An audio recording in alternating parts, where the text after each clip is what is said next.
excuse me, folks, Henry VIII was given the right of salvage at sea. Now, what it meant is that the church says that you are not resurrected, you are not reborn until you have gone through the rite of water baptism. So, until you are brought back out of the water to be born again, you are still under the water, you're lost at sea. You haven't been birthed, you haven't been ported, you're lost at sea.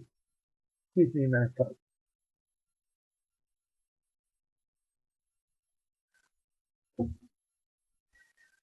So the third crown of ball went to the rights of salvage at sea. Then, of course, you have to understand that the United States Navy claims that everything that is under the height of Mount McKinley in Alaska is below sea level, so that they have control of all the land. That's why you have Navy bases out in the middle of the desert. They control. Everything's admiralty and under naval. So, here you've lost your right to own land. You're considered chattel, no more than the cattle or the property. And everything that you make has a right to go back to the landowner. And, oh yes, you are so dumb because you live like that, and you're only cattle, so you cannot have a soul, so you aren't resurrected and rebirthed in the eyes of Christ. Even if you've been through water baptism, in their eyes, you haven't been rebirthed because you did not figure this whole nonsense out, and i.e. go salvage your soul at sea. So this is in essence what we're up to.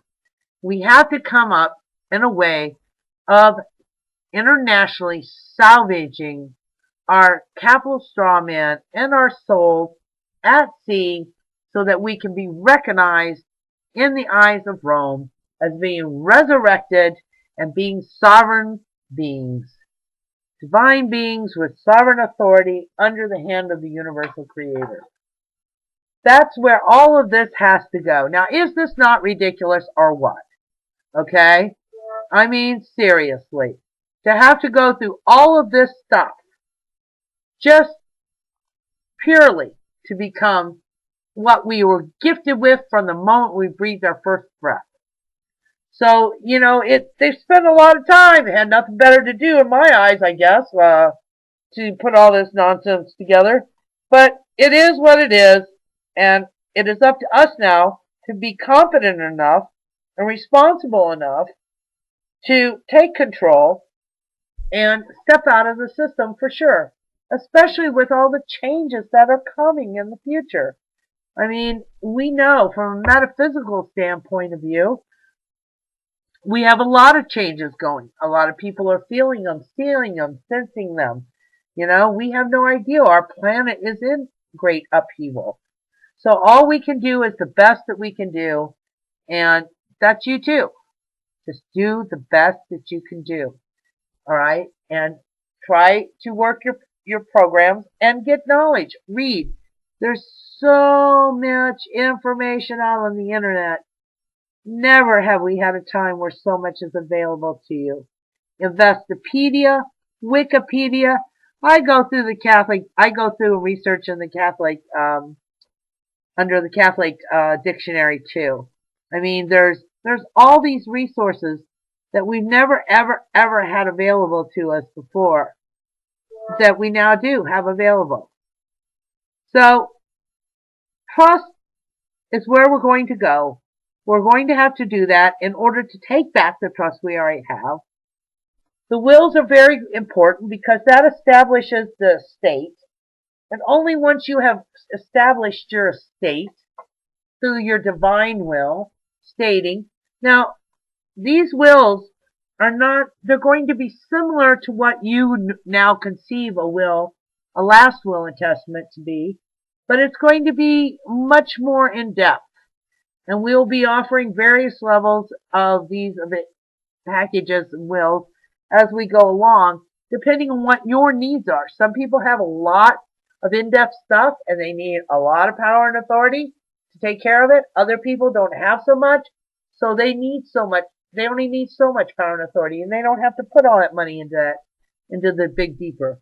But the bigger, the more, what you're really doing is you're establishing a contract, a trust, the guts of a trust, how it is written, how that contract is written. And the contract is between the trustees and what their duties and responsibilities are to the trust and the trust. Then you have the executor's position. My opinion, and as we work it in the company, is that you cannot be an executor while you are still alive.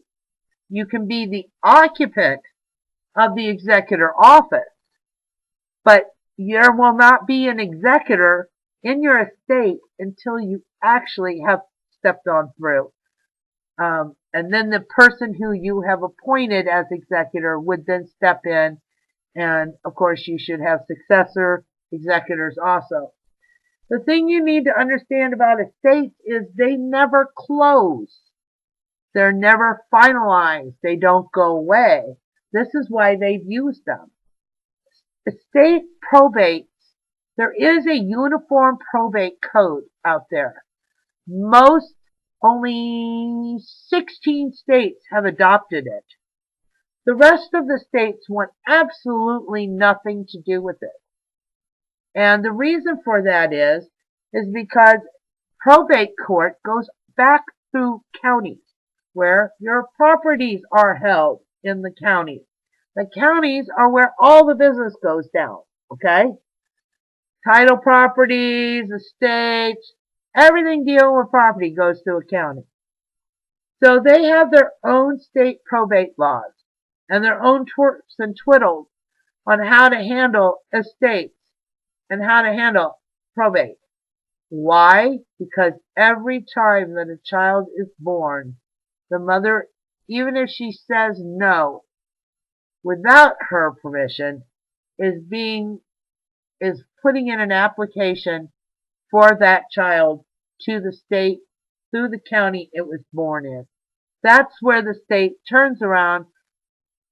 The baby's acknowledged to them through an application. Every time there's an application, there's a QSIP number created. No matter what application you ever fill out, they will have gone and applied for a QSIP number, because that is what the most important document is the application. So the mother acts as informant. The doctors sign as the two witnesses, and off to the state it goes. And the state turns around, takes that birth certificate, creates a death certificate or an incompetency. There's another word and I can't pull it out right now. Certificate, which creates the higher estate. So immediately that child is placed, his benefits, everything are being run through a higher estate.